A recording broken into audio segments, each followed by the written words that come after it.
Welcome to Manikonda properties. మనకి 2 BHK east facing flat ఒకటి రెంట్కి వచ్చిందండి. ఈ ఫ్లాట్ సెకండ్ ఫ్లోర్లో ఉంది. టోటల్గా 5 ఫ్లోర్లు ఉంటాయి. ఫ్లోర్కి 3 ఫ్లాట్స్ వస్తాయండి. ఈ ఫ్లాట్ లొకేషన్ వచ్చి మనకి ప్రతిభా స్కూల్కి చాలా దగ్గరలో ఉంటుందండి.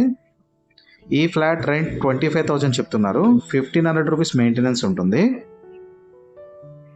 డీటెయిల్స్ డిస్క్రిప్షన్లో ఉన్నాయి.